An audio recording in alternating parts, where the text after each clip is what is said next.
ये स्टूडेंट्स, कुछ स्टूडेंट्स ने मुझसे डिमांड की थी कि मैम फिक्स्ड और फ्लेक्सिबल बजट पे भी एक वीडियो बनाओ, और उसमें उन्होंने प्रॉब्लम बोली थी इलस नंबर 11। तो मैं इसी को डिस्कस कर रही हूँ ताकि आपको फिक्स्ड और फ्लेक्सिबल बजट का हर डाउट क्लियर हो जाए। क्वेश्चन कैसे करना होता है फिक्स्ड और फ्लेक्सिबल बजट का, ध्यान से समझिए।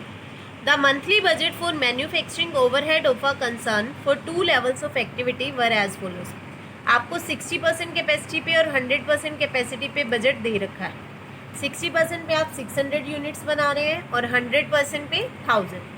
इसके अलावा आपको ये सारे एक्सपेंसेस दे रखे हैं। आपने करना क्या है, you are required to indicate which of the items are fixed, variable and semi variable. तो सबसे पहले क्वेश्चन में आपको ये फाइंड आउट करना है पूरे एक्सपेंसेस को, वेजेस से लेकर इंश्योरेंस तक के एक्सपेंसेस को आपने 3 पार्ट्स में डिवाइड करना है। कौन से फिक्स्ड है, कौन से वेरिएबल है और सेमी वेरिएबल कौन से है, उसकी मैं अभी आपको ट्रिक बता देती हूँ। सेकेंडली आपको क्या करना है, आपको एक बजट बनाना है किसका, 80% कैपेसिटी का। ठीक है, हम बना लेंगे। उसके बाद find the total manufacturing overhead per unit of output. इसके अलावा आपको ये भी बतानी है कि 60% पे पर यूनिट कॉस्ट क्या होगी, 80% पे पर यूनिट कॉस्ट क्या होगी और 100% पे पर यूनिट कॉस्ट क्या होगी। यानी आपका क्वेश्चन 3 पार्ट्स में डिवाइड है, इसी के अकॉर्डिंग आपका मार्क्स डिस्ट्रीब्यूशन होगा। तो आप कैसे करेंगे इस क्वेश्चन को, ध्यान से देखिए। सबसे पहले मैंने जैसे कि आपको बताया कि आपको क्वेश्चन में 3 पार्ट्स में डिवाइड करना है, फिक्स्ड, वेरिएबल और सेमी वेरिएबल। तो क्वेश्चन में जब हम ध्यान से देखते हैं तो हमें दिखता है कि अगर हम लास्ट से देखें तो इंश्योरेंस 1000 मतलब सेम है, डेप्रिसिएशन 4000 सेम है। तो जो चीज़ें सेम होती हैं हर यूनिट पे वो फिक्स्ड होती हैं। यानी इंश्योरेंस क्या हुआ, फिक्स, तो इसके आगे एफ लिख दो। डेप्रिसिएशन क्या हुआ, फिक्स्ड, तो एफ लिख दो। यानी ये पता लग गया ये दोनों फिक्स्ड है। इसके ऊपर मैंने पावर को देखा तो वो है 16 और 2000, यानी ये चेंज हो रही है। तो अब मुझे ये देखना है कि फिक्स तो है नहीं, तो ये कौन सी है, सेमी वेरिएबल या वेरिएबल। इसके लिए हम डिवाइड करेंगे पर यूनिट से। 1600 को 600 से अगर हम डिवाइड करें तो हमारे पास 2 पॉइंट समथिंग आएगा, और 2000 को 1000 से करें तो 2 आएगा। यानी पर यूनिट सेम नहीं है, पर यूनिट सेम नहीं है, तो इसका मतलब ये सेमी वेरिएबल है। क्या है ये, अगर पर यूनिट सेम होता तो वो वेरिएबल होता। एक और देख लेते हैं, मेंटेनेंस है 1100 को 600 से डिवाइड किया, 1 पॉइंट समथिंग आया, और 15 मेंटेनेंस में 1500 को हमने 1000 से डिवाइड किया तो 1.5 आया। दोनों सेम नहीं है मतलब वेरिएबल नहीं है। क्या है, ये भी सेमी वेरिएबल। कंज्यूमेबल स्टोर को देखते हैं, 900 डिवाइड बाय 600 1.5, 1500 डिवाइड बाय 1000 1.5, यानी पर यूनिट सेम आ रहे हैं दोनों, तो इसका मतलब ये वेरिएबल है। वेजिस 1200 को 600 से डिवाइड किया 2, 2000 को 1000 से डिवाइड किया 2, तो ये भी पर यूनिट सेम है, तो इट मीन्स ये भी क्या है, वेरिएबल। अब आपका फर्स्ट पार्ट तो सॉल्व हो गया कि पहले दो कौन से हैं, variable.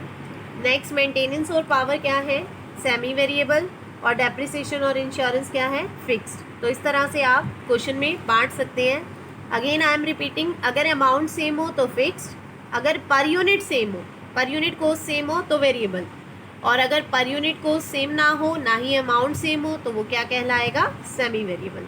I hope it is clear.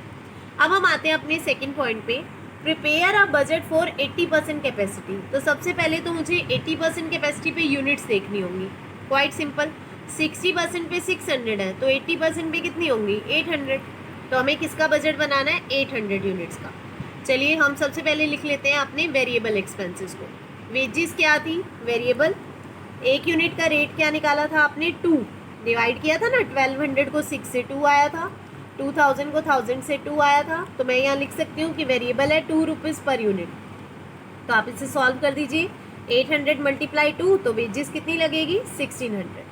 एक और देख लेते हैं, कंज्यूमेबल स्टोर्स 900 को जब 600 से डिवाइड किया था तो 1.5 आया था, 1500 को 1000 से डिवाइड किया था तो 1.5 आया था।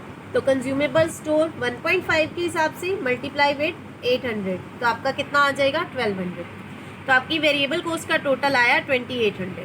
ठीक है, उसके बाद हमें करना चाहिए सेमी वेरिएबल, लेकिन वो मैं लास्ट में कराऊंगी, पहले हम जल्दी से फिक्स कर लेते हैं। फिक्स्ड क्या थी, फिक्स्ड है तो मतलब फिक्स ही रहेगी, यानी सेम रहेगी। डेप्रिसिएशन 4000 ही रहेगा और इंश्योरेंस क्या रहेगा 1000। तो आपने फिक्स वाला पोर्शन भी लिख लिया, टोटल 5000। अब बेसिकली हमें क्या निकालना है, सेमी वेरिएबल कॉस्ट। इसके लिए मैंने एक कैलकुलेशन करके रखी है, ध्यान से देखो। मेंटेनेंस, ध्यान से देखो, 600 यूनिट पे है 1100, तो मैंने यहाँ लिखा मेंटेनेंस की कॉस्ट 600 यूनिट्स पे कितनी है 1100, और 1000 यूनिट्स पे कितनी है 1500। 600 पे 11 थी, 1000 पे 1500 थी। तो ज़रा डिफरेंस कर लेते हैं। डिफरेंस यहाँ यूनिट्स का कितना था 400, अमाउंट का कितना था 400, यानी 400 यूनिट अगर चेंज हो जाए तो हमारी कॉस्ट में भी कितने का चेंज आता है 400 का। तो एक यूनिट पे कितने का चेंज आएगा 400 अपॉन 400, यानी 1 पर यूनिट। जितने का चेंज आता है वो हमारी वेरिएबल कॉस्ट। हाँ जी, हम डिस्कस कर रहे हैं सेमी वेरिएबल कॉस्ट कैसे निकालनी है। तो 600 यूनिट पे थी 1100 मेंटेनेंस, 1000 पे कितनी थी 1500, यानी 400 यूनिट का चेंज आने पे कॉस्ट में चेंज आ रहा है 400। तो 1 यूनिट पे कितना चेंज आएगा 400 अपॉन 400, यानी 1 पर यूनिट का। तो जो चेंज आएगा उसे बोलते हैं वेरिएबल कॉस्ट। अब हमें पता है टोटल कॉस्ट किसके इक्वल होती है, फिक्स प्लस वेरिएबल के।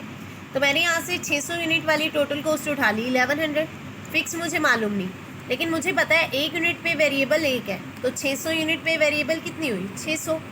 तो ये 600 आ गई, तो ये 600 इधर जाके माइनस कर दो, 1100 माइनस 600 यानी कि 500। तो 500 क्या आ गई फिक्स कॉस्ट। अब आप निकाल दो फिक्स कॉस्ट कितनी है 500, और वेरिएबल कितनी होगी, एक यूनिट पे 1, और हम 800 यूनिट का बजट बना रहे हैं, तो 800 इंटू 1 800। तो आप यहाँ से सेमी वेरिएबल देख लीजिए, आपकी फिक्स कितनी आई थी 500 मेंटेनेंस की, और वेरिएबल कितनी आई थी 800 मल्टीप्लाई 1 800। एक बार दोबारा से कर लेते हैं नेक्स्ट पॉइंट में, ताकि आपको और अच्छे से क्लियर आ जाए। मैंने आपको बताया था पावर भी सेमी वेरिएबल है, तो आप उसका अमाउंट देखो। 600 यूनिट पे पावर दी हुई थी 1600, और 1000 यूनिट पे कितनी दी हुई है 2000।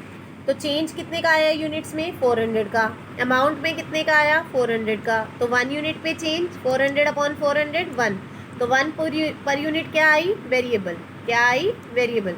टोटल कॉस्ट किसके इक्वल होती है फिक्स प्लस वेरिएबल की। तो टोटल मैंने 600 वाली उठा ली, 1600 आई। फिक्स मुझे मालूम नहीं, वेरिएबल पता था एक यूनिट पे 1 है, तो 600 यूनिट पे कितनी होगी 600 इंटू 1 यानी 600।